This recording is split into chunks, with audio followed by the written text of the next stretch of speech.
¿Qué tal amigos? ¿Cómo están? Bienvenidos a Noticias 365. Soy Estefanía Rada y es un gusto poder saludarlos. Así empezamos con esta edición informativa.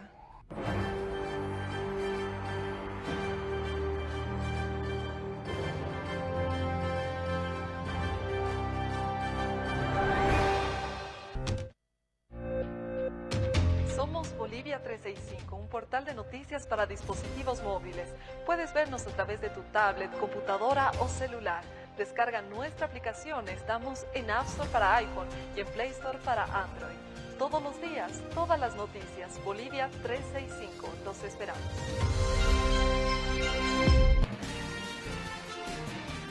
La Cámara de Diputados declaró héroes del Estado Plurinacional de Bolivia a las víctimas de Sencata y Sacaba. Para ello, los asambleístas del Movimiento del Socialismo utilizaron la mayoría absoluta. Sin embargo, la bancada de Comunidad Ciudadana y Creemos rechaza la resolución camaral.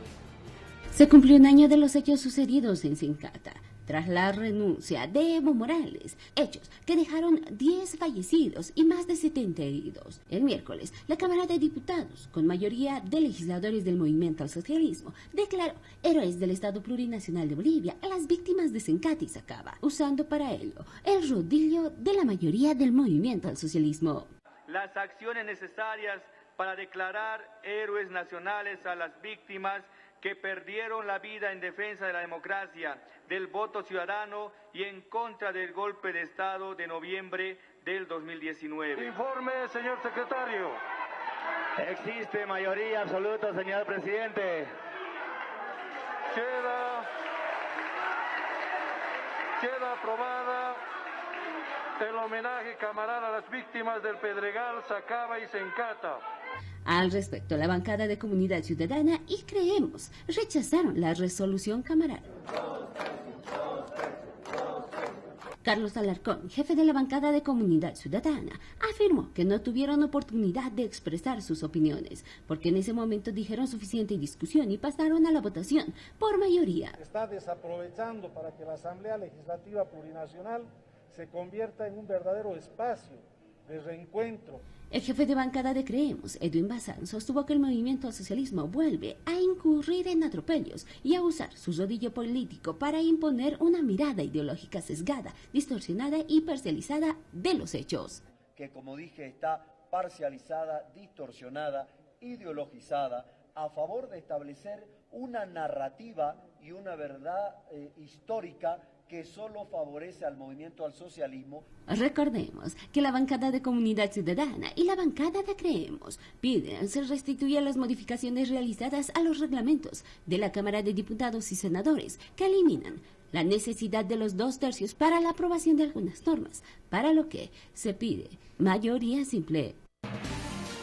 Remitieron la solicitud de búsqueda o sello azul a la sede de la Interpol, así lo ha mencionado el director nacional de la Interpol, Pablo García, para hallar el paradero del exministro Arturo Murillo y Fernando López.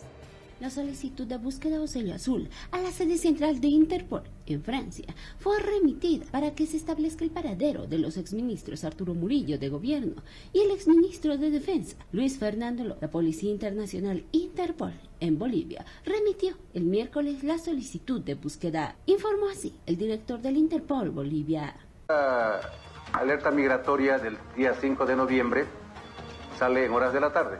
Pero estas ex autoridades que todavía estaban en función de gobierno, porque el 8 fue el cambio de gobierno, ya habrían abandonado nuestro país. El sello azul establecerá el país en el que se encuentran las exautoridades, quienes son investigados por la compra con presunto sobreprecio de gases lacrimógenos y equipos antimotines. En diciembre del 2019, el director de la FELCC departamental, Douglas Usguiano, dio a conocer que una de las exautoridades ya tenía prevista su salida del país. Estas personas sí habían estado haciendo estos preparatorios para abandonar el país.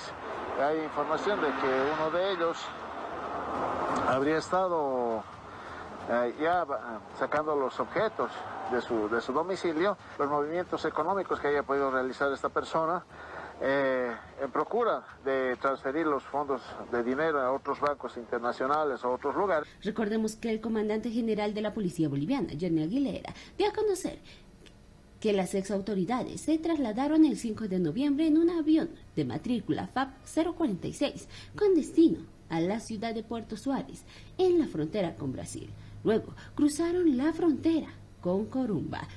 Según información de inteligencia, se conoce que Murillo, cuando llegó a Brasil, se embarcó en un avión comercial de Copa Airlines a las 3 de la mañana del 9 de ese mes, con destino a Panamá.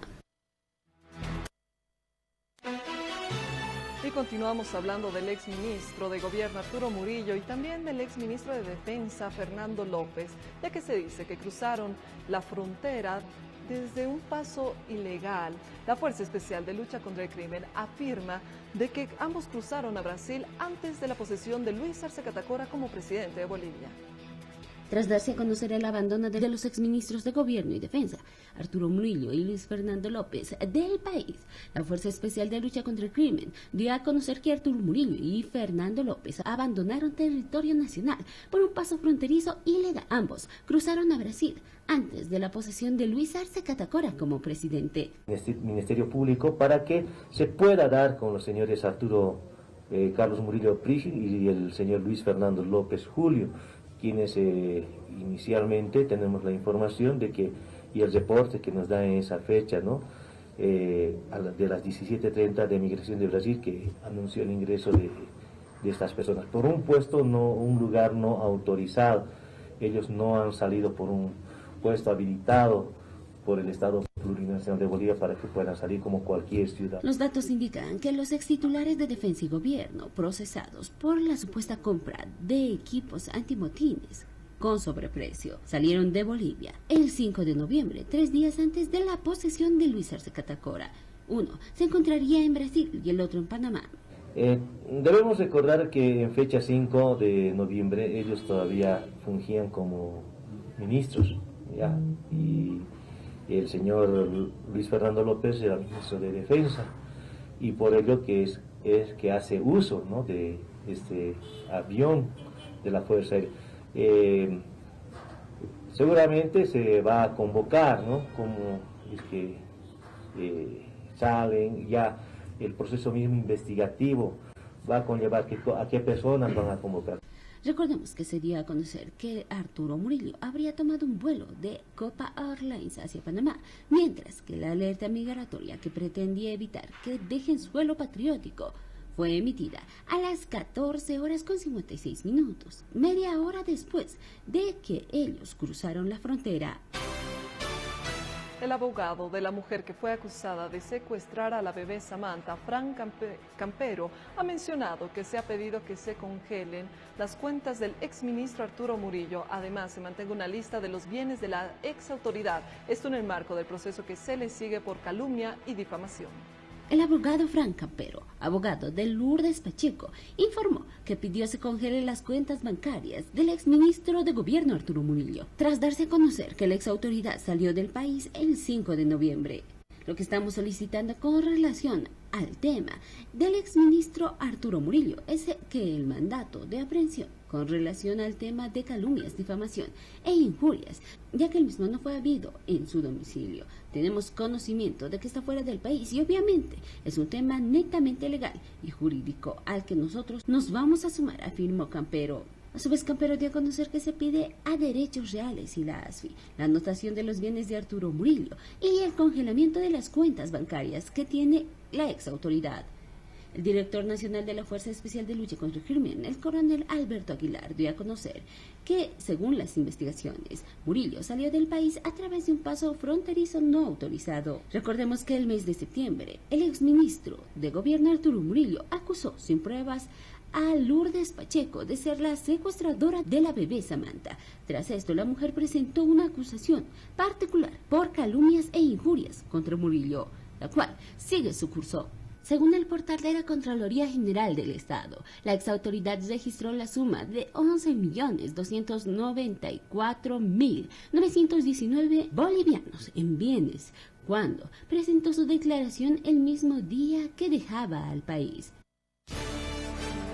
El ex viceministro Javier Issa salió de Bolivia y se encuentra en Estados Unidos según un informe de la Interpol. La ex autoridad es investigada por la quema de la libreta militar de Evo Morales. Viceministro del Régimen Interior y Policía Javier Issa salió de Bolivia y está en Estados Unidos, de acuerdo a un informe de la Policía Internacional Interpol, junto con el exministro Arturo Murillo y el exdirector de la FELCC Iván Rojas. Es investigado por la quema de la libreta del servicio militar del expresidente Evo Morales. Estas dos exautoridades, en función de gobierno todavía, cada uno de ellos todavía se mantenían cada uno en su cargo. Han salido desde Santa Cruz con destino a Puerto Suárez y posterior a ello, que reciben como nosotros lo conocemos, el último favor de las Fuerzas Armadas a su ex ministro de Defensa, y a cada uno de ellos no cruzan, para empezar, por el lugar correcto destinado para el control migratorio, sino que utilizan algún otro medio para realizar esta salida. Es una salida completamente ilegal, pues en los puntos de control, en este caso de Puerto Suárez, no hay un registro migratorio de que estas personas hubieran hecho sus pases para cruzar a la frontera. Por eso... Ya tenemos conocimiento que el exministro está en Panamá y en el caso del exministro Javier Issa salió de manera legal el día 9 de noviembre de La Paz a Virubiru, de ahí a Miami. Él salió de manera legal correcta, mientras que él viajaba no había ningún documento que prohibiera su salida, dijo el coronel Pablo García, responsable de la nacionalidad de esta dependencia. El ex colaborador de Murillo presentó su renuncia el 4 de noviembre, 4 días antes de la posesión de Luis Arce, y abandonó territorio nacional, un día después del retorno del MAS al poder. Ahora se indaga el paradero del ex jefe de la Fuerza Anticrimen. En el caso del coronel Iván Rojas, tenemos que activar la alarma migratoria, porque entendemos que sigue en el país y tendría posibilidades de salir. No hay ningún registro porque habría intentado abandonar el país. El ministro de Gobierno, Carlos Eduardo del Castillo, plantea la creación de un defensor policial con el fin de dar transparencia a la institución del Verde Olivo. El ministro de Gobierno, Carlos Eduardo del Castillo, planteó la instauración del defensor policial con el objetivo de contribuir en los procesos internos de uniformados a fin de garantizar la transparencia en la institución del Verde Olivo. Creo que los malos policías deben ser sancionados, no con un proceso burocrático, sino de manera inmediata, y los buenos policías, que son denunciados de manera irregular por revanchismo al interior de la policía, ello no debe suceder. Creo que debemos tener una institución o una unidad imparcial que sea el defensor policial, argumentó del Castillo, según una nota de prensa del Ministerio de Gobierno. Esta propuesta fue lanzada en una reunión en instalaciones del Sistema Integrado de Seguridad Ciudadana, VOL 110. A su vez, la autoridad del Estado afirmó lo siguiente: los exhorto para que pensemos la idea de crear el defensor policial, que sea una especie de un defensor que ayude con todos estos. Habrá que abreviar los trámites burocráticos y administrativos, y no creo que solo se judicialice a la policía, sino que en ciertos sectores se ha criminalizado a la policía. Criticó también que en el pasado se hubiera utilizado a la policía y castigado a sus efectivos para demostrar gestión ministerial con relación a las propuestas o modificación de la norma de la policía y los proyectos. Sostuvo que debe ser consensuado con la sociedad civil para lograr acuerdos mutuos. Según el abogado del ex vocal del Tribunal Supremo Electoral, Antonio Costas, él fue chantajeado para hablar en contra de ex vocales dentro del proceso de fraude electoral, pero se negó y por esa razón es que le abrieron un nuevo proceso, así lo ha afirmado.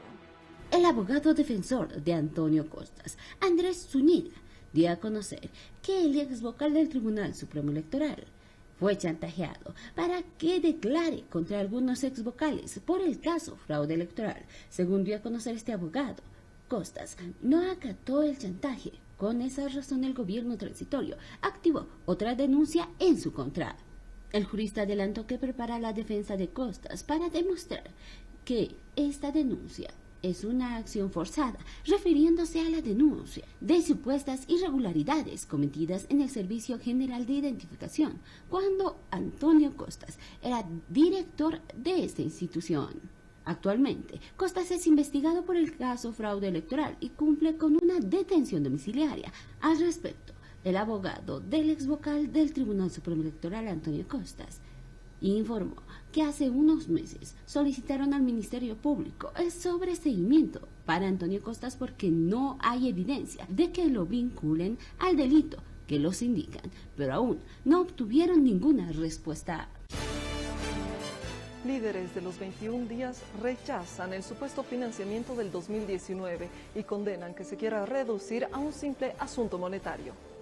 Los protagonistas de los 21 días de movilización ciudadana, denominada la Revolución de las Pititas, rechazan las declaraciones del exministro Carlos Romero y el ex cívico cruceño Fernando Camacho sobre un presunto financiamiento de la protesta. El exministro Romero afirmó durante una entrevista televisiva que aproximadamente las 300 personas dieron dinero para sostener los 21 días de paro. Camacho publicó en las redes lo siguiente: la resistencia de los 21 días demandó algunos recursos que fueron cubiertos en su totalidad por mí. Ambas declaraciones fueron rechazadas por activistas, representantes de plataformas y diputados y cívicos. Nosotros, como parte de las movilizaciones de los 21 días de paro, no hemos recibido ningún tipo de financiamiento. La ciudadanía salió consciente los 21 días porque entendió que hubo un gigantesco fraude. En la misma línea, el diputado ex líder del Comité Cívico del Beni, Fernando Llapis, indicó que la movilización de los 21 días del 2019 comenzó con convocatorias en redes sociales y la ciudadanía asistió al llamado con convicción, no por dinero. El presidente de la Cámara Nacional de Comercio, Rolando Kempf, plantea congelar el salario mínimo y básico en 2021. Además, ha reiterado su pedido de flexibilizar los pagos de sueldos de diciembre y el aguinaldo del 2020. Congelar el salario mínimo nacional y el haber básico para el siguiente año, planteó el gobierno del presidente de la Cámara Nacional de Comercio, Rolando Kempf. Tenemos una recesión económica. En esa situación el incremento laboral no corresponde. Debe mantenerse.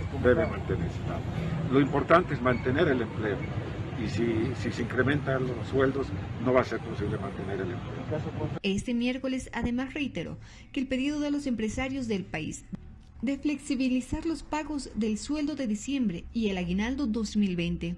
Kempf afirmó que en su caso de un incremento salarial del 2021, las empresas no podrán sostener sus trabajadores debido a que las mismas atraviesan una severa crisis económica y eso genera más desempleo en el país. Una historia económica la más difícil de nuestro país, por lo cual tenemos una recesión económica. Por otra parte, el representante empresarial reiteró el pedido de la flexibilización del pago del sueldo de diciembre y del aguinaldo de este año debido a la crisis económica que atraviesa el país. El empresario privado no puede cumplir esa disposición legal.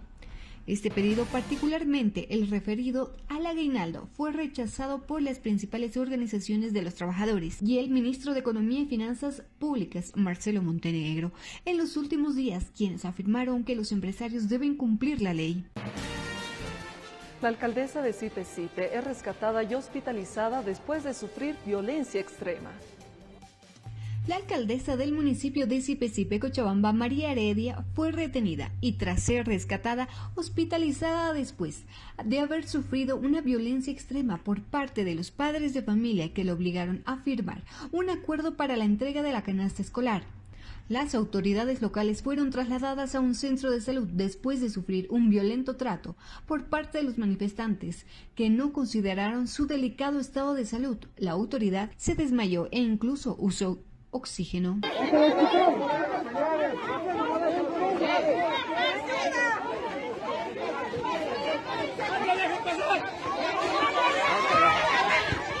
Heredia del Movimiento al Socialismo llegó la tarde del martes al sector Malcochapi, kilómetro 20, para conversar con los padres de familia. Tenemos lo que es la resolución de adjudicación y la nota de presentación de documentos a las empresas.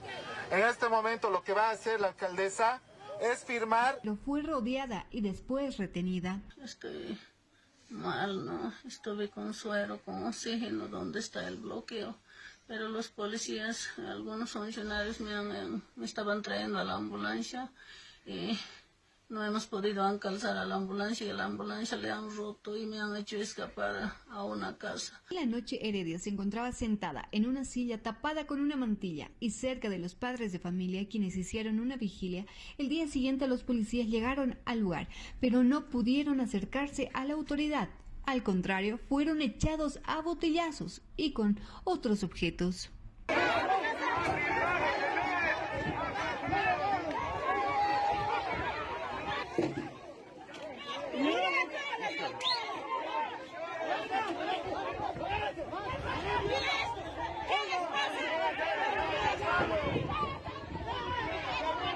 A mediodía de ayer una ambulancia llegó al lugar para atender a la autoridad local, pero fue impedida de pasar. 2 médicos se trasladaron hasta donde se encontraba la alcaldesa. En La Paz suspendieron la distribución de canasta estudiantil en el macrodistrito Centro y Sur por los bloqueos que se registran en las carreteras.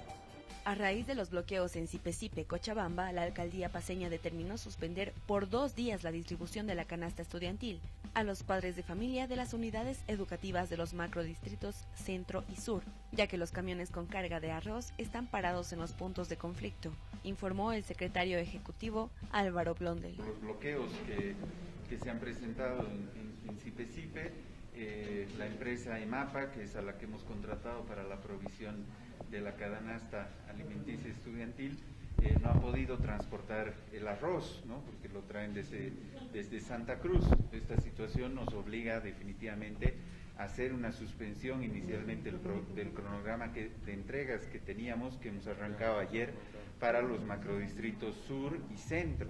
Entonces, si la empresa EMAPA ve alguna alternativa para aprovisionarnos del arroz y que podamos entregar completa, iniciaríamos el lunes, pero está en función al desbloqueo y al paso de los camiones que tiene la empresa que vienen desde Santa Cruz, Cochabamba, hacia La Paz. La empresa de apoyo a la producción de alimentos dota de los insumos para las canastas estudiantiles de La Paz, que son distribuidas por la alcaldía a 133.071 escolares.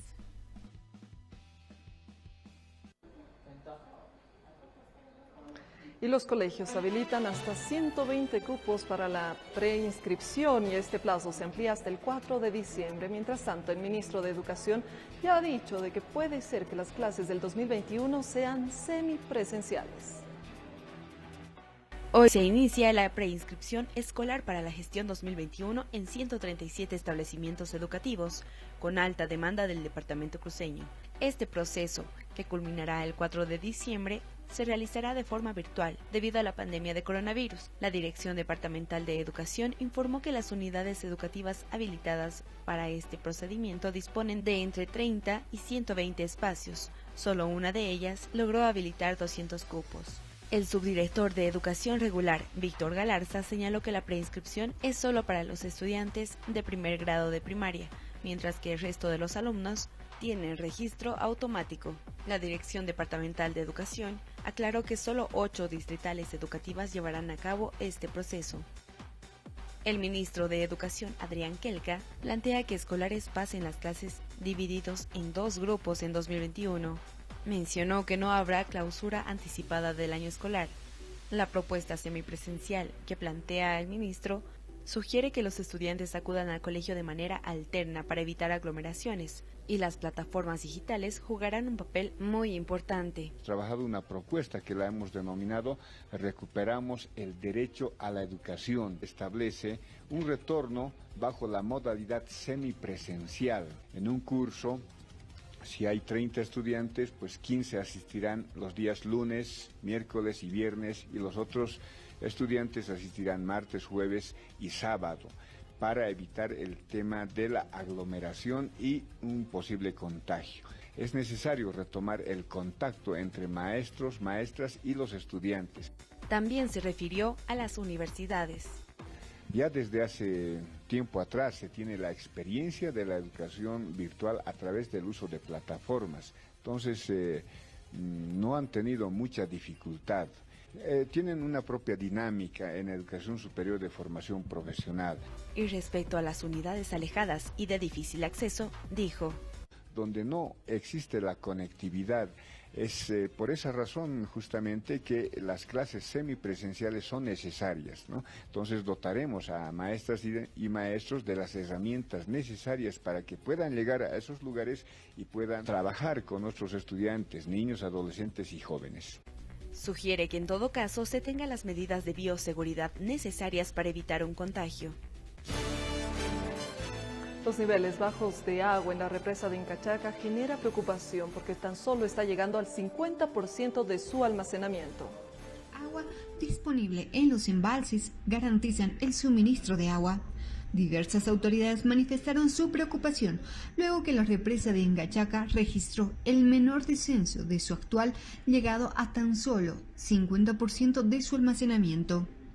La senadora Cecilia Requema expresó su preocupación por la situación de la represa y mostró los datos de la Oficina Nacional de Administración Oceánica y Atmosférica, NOAA, por las siglas, que indican que Bolivia está entre los países con mayor aumento de temperatura en octubre. Otra vez, el abastecimiento de agua para La Paz preocupa por la situación de la represa de Incachaca. Estamos mandando, ya estamos haciendo redactar las notas porque es un tema de emergencia, para mandar al Ministerio de Medio Ambiente, a la APS y a EPSAS.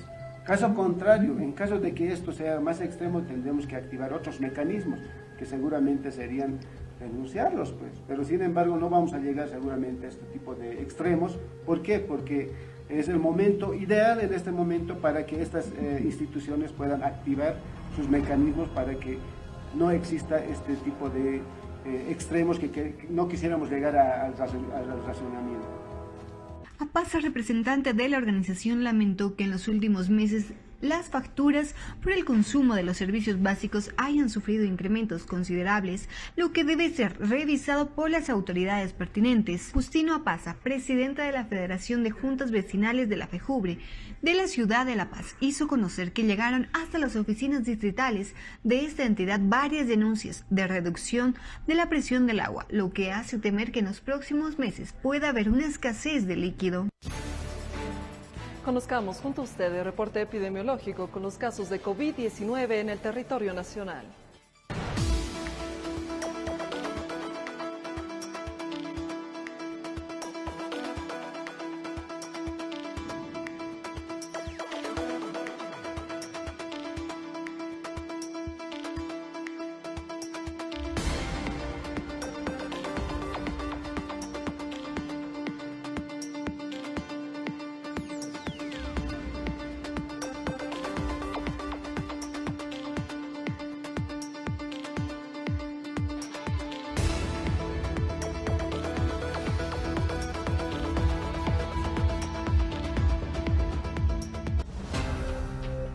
Una pausa en Noticias 365. Al retornar estaremos conociendo la información más destacada en el ámbito internacional. ¿Quieres saber cuáles son? Aguárdenos, que ya volvemos. Estás viendo lo más importante del día. Lo que pasa, pasa por Bolivia 365.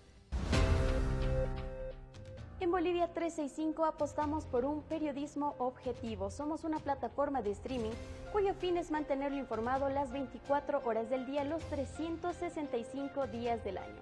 Puede vernos descargando nuestra aplicación. Estamos en Play Store para Android y en App Store para iOS. Todos los días, todas las noticias solo por Bolivia 365. Los esperamos. Porque es tiempo de noticias y opiniones serias. Bolivia 365. Gracias amigos por continuar con nosotros. Es momento de presentarles las noticias más destacadas en el ámbito internacional en nuestro compacto. Alemania ha superado nuevamente los 22.000 casos diarios de coronavirus pese a las casi 3 semanas de cierre parcial. Este nuevo incremento se registra luego de que el Parlamento votara el miércoles una ley que otorga nuevos poderes al gobierno para enfrentar la pandemia. Durante la sesión se produjo una multitudinaria protesta de ciudadanos que rechazan las restricciones. Lothar Wieler, director de la máxima agencia sanitaria alemana, advirtió este jueves que la situación continúa siendo preocupante en el país. El número de contagios es demasiado alto, la situación es seria, pero vamos por el camino correcto. Es el mensaje que han querido lanzar hoy las autoridades sanitarias desde Berlín, porque las medidas impuestas a principios de mes estarían surtiendo efecto. La tasa de reproducción retrocede ligeramente. Mike Pompeo se ha convertido en el primer secretario de Estado de Estados Unidos en visitar un asentamiento judío en la Cisjordania ocupada. Su visita rompe con la anterior política estadounidense en relación a las regiones en disputa. Además, Pompeo anunció que visitará los Altos del Golán, territorio que Israel arrebató a Siria en la guerra de 1967 en una acción considerada ilegítima por la comunidad internacional. Sin embargo, el año pasado la administración Trump tomó de forma autónoma la decisión de aceptar la soberanía israelí sobre esa zona. Increíble, en Italia se registra un muerto cada 2 minutos. Vuelven las cifras que se registraban a principios de abril. Hasta el momento se ha registrado 753 fallecidos en tan solo 24 horas. En Italia, una persona muere por COVID-19 cada 2 minutos. El país ha regresado a cifras que no se veían desde principios de abril, tras registrar 753 decesos en 24 horas. La curva de contagios empieza a bajar gracias al confinamiento de buena parte de Italia. Sin embargo, el efecto no se siente en los hospitales y en los servicios de cuidados intensivos, en los que este jueves entraron 120 personas más. En Francia, el confinamiento empieza a dar frutos, con menos contagios y hospitalizaciones. Sin embargo, el gobierno advierte que la reapertura, prevista a principios de diciembre, no será total, sino por etapas y condicionada con la posible imposición de un toque de queda nocturno. Los comerciantes gritan socorro a un mes de la Navidad. Se espera que durante las fiestas las autoridades relajen las restricciones de viaje, porque esa es la otra gran cuestión que se plantean muchos franceses, si podrán pasar esos días junto a sus familias.